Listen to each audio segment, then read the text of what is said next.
Dzień dobry wszystkim. Pierwszy dzień wykładów. Oto grupa nasza skromna. Proszę bardzo, Sylwia. Będziesz to dokumentować. Włączone. Zdecydowaliśmy się na zajęcia w plenerze. No, nie dziwicie się chyba dlaczego. No, zamówiłem pogodę i jest tak pięknie, że nie chce nam się siedzieć w sali. Poruszymy dzisiaj kilka konkretnych tematów. No, mam tu tak na kolorowo rzeczywistość, percepcja. Albo rzeczywistość, percepcja rzeczywistości. Może w ten sposób. Dlatego, że ten temat jest o tyle ważny, że decyduje o tym, co się dzieje w Twoim życiu tak naprawdę. Pewnie wielu z Was zauważyło, że część ludzi się zmienia w tej chwili i to drastycznie. Wręcz są jacyś inni, dziwni, tak? Mówią różne dziwne rzeczy i ich za bardzo tak nie chcemy słuchać, bo na przykład dotykają problemów, które tak jakby nie istnieją, tak? Ale jednak wiemy, że coś się dzieje, tak? Wiele rzeczy nam nie pasuje w tym Matrixie i dochodzimy do takiego momentu, kiedy musimy się zastanowić nad rzeczywistością, nad tym, co się dzieje dookoła, tak? Bo to dotyka każdego z nas. Dochodzimy do punktu, gdzie właściwie takim punktem przewodnim jest kontrola nad tym, co robisz. I ta kontrola jest nam wpajana praktycznie od małego, że wkładane są nam normy, mówiono nam, co powinniśmy robić, czego nie powinniśmy, my to akceptowaliśmy, a wręcz w dorosłym życiu jest tak samo, że zostaliśmy zmuszeni do pewnych norm, tak? Że musimy chodzić do pracy, bo inaczej nie mamy na jedzenie, tak? Nie mamy za co żyć. I tak to się dzieje, wszyscy tak funkcjonują. Ale właśnie, czy wszyscy? Nastaje moment, kiedy jest pewna grupa ludzi, która postanowiła żyć odmiennie. No ale dlaczego oni tak postanowili żyć odmiennie? Dlaczego? Dlatego, że ich percepcja rzeczywistości się zmieniła. Dostrzegli to, że praktycznie uczyniono z nas niewolnikami na wielu poziomach. Dlatego, że droga do tego uzmysłowienia sobie tego faktu jest różna. Jedni na przykład odkryli to poprzez historię, tak? Prawdziwą, odkryli coś, że się nie zgadza, w szkole mówili coś innego, a się okazało, że jednak prawda jest inna. Inni odkryli to poprzez ekonomię, jeszcze inni poprzez zdrowie, poprzez różne wydarzenia, tak? Być może wielu z Was jest przed tym dopiero, żeby to odkryć, że tu faktycznie coś nie pasuje. No dlaczego jest niby tak wspaniale, a jest tyle bólu, cierpienia i tyle mamy problemów? Tak byśmy sobie nie mogli spokojnie żyć, szczęśliwi i po prostu tak jakbyśmy chcieli żyć, tak? Ale jednak jest trudno w tym Matrixie. Dlaczego tak się dzieje? Dlatego, że postanowiono już dawno temu, że ludzkość będzie kontrolowana. My jesteśmy tak naprawdę tak jakby hodowani. Dlaczego? W imię pieniądza, w imię zysku, w imię zasady rządź i dziel. Tak? To już jest zasada, która towarzyszy nam od powiedzmy kilku tysięcy lat. I to się nie zmieniło. Zauważcie, że ten człowiek sukcesu, którzy nam wmawiają, że ten człowiek właśnie do tego trzeba dążyć, to on staje się takim kimś, kto właściwie rządzi innymi, tak? Czyli zarządza jakby inną grupą ludzi, czy też poprzez normy. Hierarchię. Tak, hierarchię. A zostało to właściwie wprowadzone w prosty sposób poprzez pieniądze. No i tu może powiem parę słów, skąd w ogóle są pieniądze, co to jest za wynalazek, bo tak za bardzo niewielu się nad tym zastanawia. No, tak myślą sobie, że tam bank drukuje, czy narodowy, jak jest mennica, że to państwo drukuje pieniądze, tak? I to nie jest tak.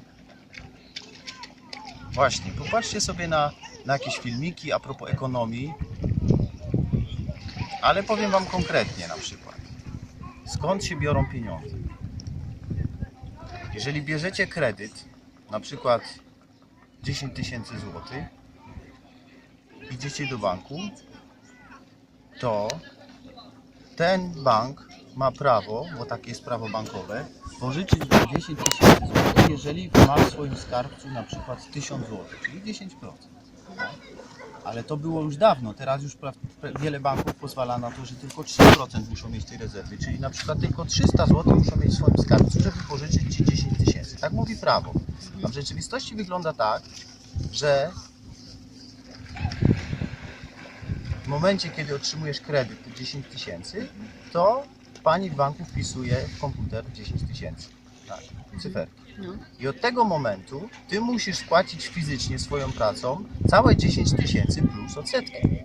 Ale w rzeczywistości czy bank wykonał jakąś operację? Coś to jest elektronicznie. I teraz mało tego, Ty z tych 10 tysięcy kupisz samochód. I ten ktoś, kto dostanie te 10 tysięcy, idzie do banku i je wpłaci, bo powie, będę oszczędzał, wpłacę sobie na przykład 5 tysięcy z tego. Tak? I teraz ten bank ma 5 tysięcy i znowu może pożyczyć razy 10, czyli przyjdzie ktoś inny i weźmie 50 tysięcy. I znowu odda innemu bankowi i ten inny bank znowu może 100 tysięcy. Rozumiecie? To stało się tak?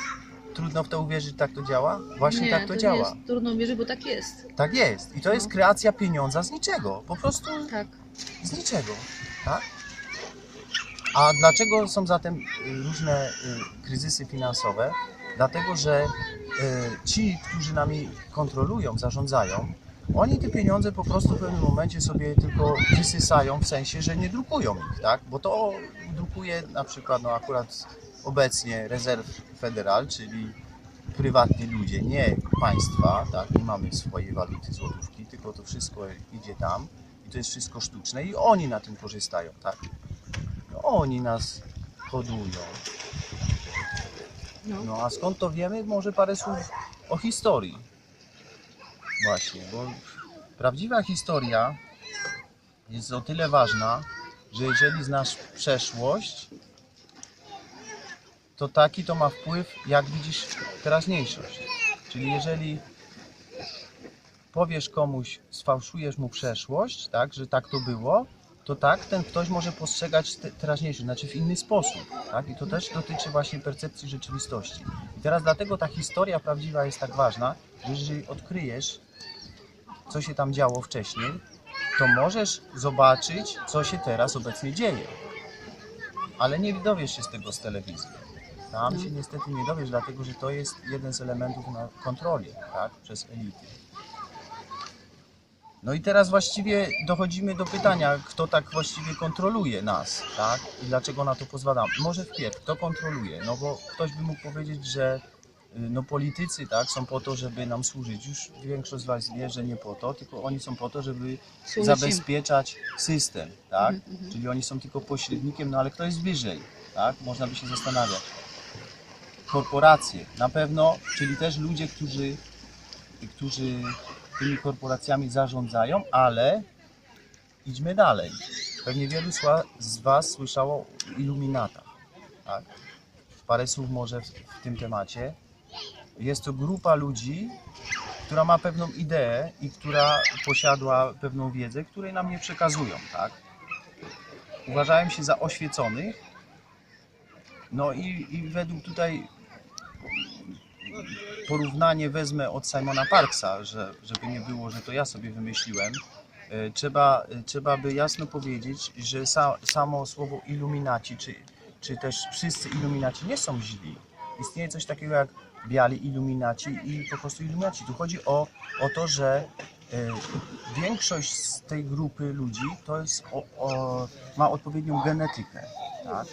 I poprzez genetykę mają pewne właściwości do tego, żeby mieć dostęp do właśnie tej wiedzy. Tyle, że część z nich powiedziała, że nie będą uczestniczyć w tej czarnej magii, w takim okultyzmie czarnym, tak jakby, żeby że nie chcą tej wizji taką, jak reprezentują ci iluminaci, którzy w rzeczywistości reprezentują Lucyfera, tak? Odłączyli się na przykład, a Lucyfer to jest też łatwo sprawdzić, niosący światło, więc nam się tak wydaje, że to ktoś jest dobry, bo tak ładnie wygląda, że w białym takim ładnym kitlu drogim jest, nie? Że tam się nazwał ładnie, wszyscy go wielbią, a tak naprawdę to nie wiemy, czy to nie jest Lucyfer, czy niosący światło. No i ta grupa ludzi ma różne interesy, tak? Bo to są takie jakby, można powiedzieć, mafie. Stworzyli sobie na przykład, nie wiem, tam jakąś czaszki kości, tam jakieś różokrzyżowcy są, czy też jezuici, jakieś grupy mają swoje i każdy ma swoje jakieś agendy, ale właśnie, czy oni kontrolują świat, czy oni nami rządzą? Nie, to też są pośrednicy w pewnym sensie, dlatego że jest coś wyżej. I teraz może nie będę się zagłębiał tak bardzo, ale powiem parę słów, jak ja to widzę, że tam wyżej mamy jeszcze co najmniej 3 grupy. Jeszcze więcej. Tak, jest pierwszą grupą z nich to jest rodzina królewska, tak, czyli i cała ta elita z tym związana, która jest powiązana z grupami typu grupa Bilderberg, Komitet 300, czy też Klub Rzymski i to jest jedna grupa, tak. Do tego jeszcze dochodzi coś takiego jak siła Archons. Być może Archonci, ja wiem o co Archonci, chodzi, którzy no. strażnicy na poziomie astrala są. Tak. Na część jest ich tutaj inkarnowana, ale oni nie mogą tutaj jako takie, że być tutaj generalnie. może powiem coś o tych archontach, dlatego że jest to o tyle ciekawe. Informacje mam też od Simona Parksa i jemu ufam i dlatego przekazuję je wam. No, słucham go, że tak powiem, w oryginale po angielsku. I tu z nim z archontami jest taka sytuacja, że mój obraz jest taki. Są to istoty, które kiedyś tu na Ziemi przybyły i były w formie 3D, których po prostu można je było zobaczyć, tak? Tyle, że są to negatywne istoty, które czerpały energię od ludzi na różnym poziomie, tak? I teraz okazuje się, że ci ludzie się troszeczkę tam przebudzali na te istoty i próbowali się chronić przed nimi i te istoty musiały wejść do 4. wymiaru, żeby stały się niewidzialne. I z tamtego 4. wymiaru operują od kilku tysięcy lat i jest to siła, która jakby to powiedzieć, wysysa energię ludzi, karmi się nienawiścią, cierpieniem, Jesteśmy bateryjkami dla nich. bateryjkami, tak. I ci archonci mają swoją również agendę właśnie, żeby się nami karmić, ale to jeszcze nie koniec. Dlatego, że chwilę. tak jakby nad tym wszystkim, albo obok tego jest jeszcze sztuczna inteligencja, Google. No Google. Google jest sztuczną inteligencją i można by tutaj Wiem. się uśmiechnąć, tak naprawdę. Od nazistów Google. Ale to jest o tyle poważna No, sprawa, to jest, no Google to są... że wyobraźcie nazistowski sobie twór. sytuację, kiedy ta sztuczna inteligencja nie ma postaci fizycznej, tak, ale chce operować w tym świecie i zrealizować swoje cele. No jakie może mieć swoje cele sztuczna inteligencja? Transhumanizm, Tak. tak? Czyli z człowieka chcą zrobić Robota. okularki Google, to początek, chipy, to wszystko, tak, to jest ten element tego, cała w ogóle operacja gender i te wszystkie mind control, co o tym też powiem właśnie, bo to wszystko dotyczy mind control, ale wszystko się sprowadza do tego właśnie, żeby człowieka zrobić takiego półmaszyny, takiej właśnie filmy, żeście różne oglądali science fiction, to sobie możecie zobaczyć, co oni chcą. I, Tak, bo to jest To jest pokazane, programowanie, co oni pokazać- chcą tak. zrobić w dniu tak, w nowym porządku świata. Tak. tak, i właśnie teraz jest ta Przygotowywanie. grupa, powiedzmy, ta elita, która jest powiązana ze sztuczną inteligencją i są jeszcze archonci, którzy doprowadzili do tego, że ludzkość rozwinęła się przez ostatnie 200 lat nienaturalnie szybko. Nienaturalnie. Niesamowity postęp. Ale dlaczego? Bo ta sztuczna inteligencja operuje tak jakby z zewnątrz, tak jak widzieliście kiedyś pewnie naukowców, co mają takie rękawiczki i tam muszą te wirusy gdzieś tam operować, te słoiczki przekładają próbówki, ale nie mogą dotykać tam, tak? Bo nie są w tej rzeczywistości tam, są odcięci, ale tymi rękawicami z daleka mogą operować. Ta sztuczna inteligencja tak operowała ludzkością przez te ostatnie 200 lat, żeby doprowadzić do wybudowania zderzacza hadronu. Tak? W Genewie. Genewie. No. Bo A ludzie tutaj nie mają pojęcia w ogóle co to tutaj jest. jest to powiązane właśnie z archontami, właśnie ta sztuczna inteligencja. Tu teraz, żeby nie pomylić, zderzacz hadronów pod Genewą powiązany jest i ze sztuczną inteligencją, i z archontami głównie, dlatego że to ma być portal z 4. wymiaru, żeby te istoty mogły tu pojawić się i mielibyśmy Ghostbuster, tak? Tyle, że mogę wszystkich uspokoić na dzień dzisiejszy, tak, informacji, które posiadam, że najbardziej groźny był ten zderzacz hadronów w grudniu 2012. Potem był groźny w 2013, potem był groźny w 2014, ale do końca 2015 mieli czas, żeby ten portal uruchomić, bo oddalamy się od centrum galaktyki i już nie będzie możliwość zrobienia tego portala. No a jak wiemy, mamy 2016, więc właściwie ten zderzacz już nie jest taki groźny jak był. Oczywiście działa, można go w jakiś sposób wykorzystać, ale jak wiecie, siły są światła w tej chwili dosyć mocne, bo tam wiewiórka chyba im przegryzła kable, nie? A oni potrzebują prądu 7%. Ale dosłownie. No, więc to są takie historie, żeby się wydawało aż śmieszne, no i takie rzeczy się dzieją. Więc dlatego tutaj wiele rzeczy mi się nie udaje i dlatego ja, i nie tylko ja, ale wielu ludzi może się dzielić informacjami, co tam się dzieje za kurtyną, tak? Mamy jeszcze kilku takich panów w postaci, których możemy określić jako grupa zajonistów. Nie mylić ich, że tak powiem, potocznie z Żydami, bo to jest taki zajonizm, to jest taki przyklejone coś, bym to połączył coś między faszyzmem a jakąś taką demonem, coś w tym stylu. I tutaj mamy kilka postaci pod tytułem na przykład Rockefellera, Rothschilda, tak? Rothschilda, tak? Można by wymieniać. Ale oni z kolei też mają swoje agendy i dzięki temu, że wszyscy oni tworzą na swój sposób nowy porządek świata, który został już wymyślony bardzo dawno temu przez, powiedzmy, Alberta Pike'a. Nie, on tego nie wymyślił, bo to było wcześniej, bo to templariusze już chcieli zawładnąć światem, tak? Ale Albert Pike to poukładał 140 lat temu i powiedział, jak to trzeba zrobić poprzez 3 wojny światowe. 2 już mieliśmy, trzecia jest w trakcie, że tak powiem, od 4 lat jest próba wywołania III wojny światowej, no jak do tej pory nieudana.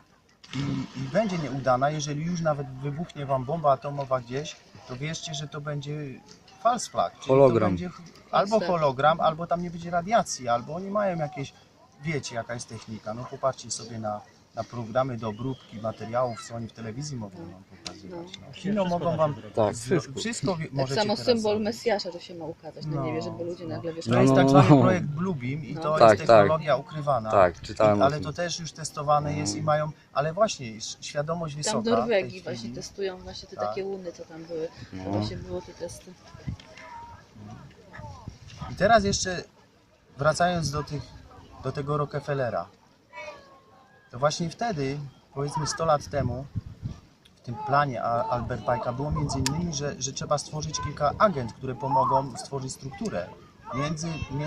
Jedną z tych agent jest między innymi Council of Foreign Relations, czyli coś takiego, gdzie przyjeżdżają, są zapraszane persony świata i na przykład tam został zaproszony w 1985 roku generał Jaruzelski, gdzie niedawno później nam Wałęsa obiecywał, że zrobi w Polsce drugą Japonię, ale to nie było bezpodstawne. Dlaczego?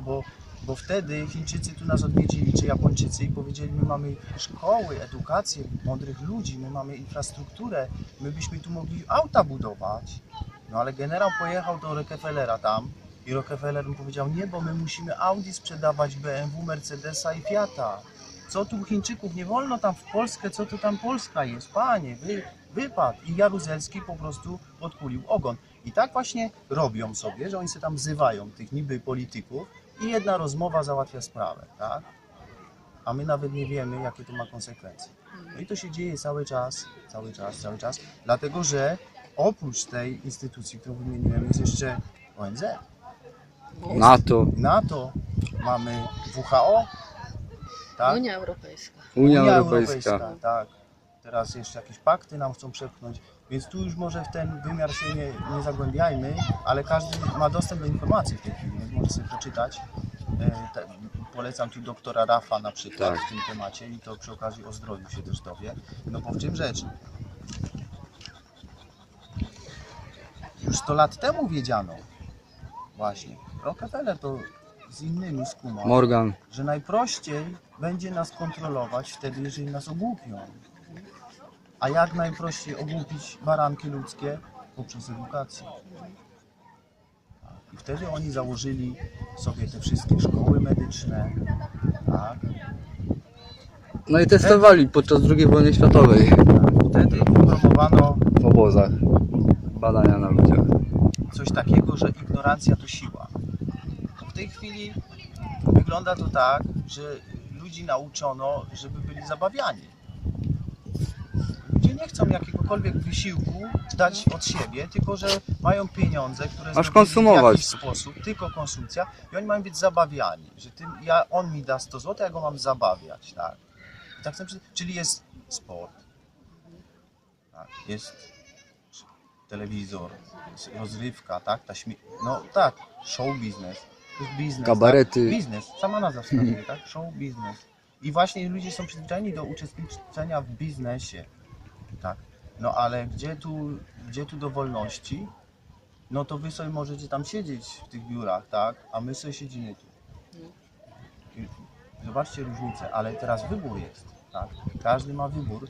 Oczywiście to nie jest tak, że każdy sobie może rzucić pracę i już jest wszystko pięknie, bo jest wolny, tak? Moja droga trwała powiedzmy 25 lat, zanim doszedłem do tego, że robię co chcę tak naprawdę, bo na tym polega moja wolność. Ile tam minut już gadam? 22. To zrobimy sobie przerwę, będzie kolejny odcinek. Dobra. Dziękuję bardzo, zaschło mi w gardle.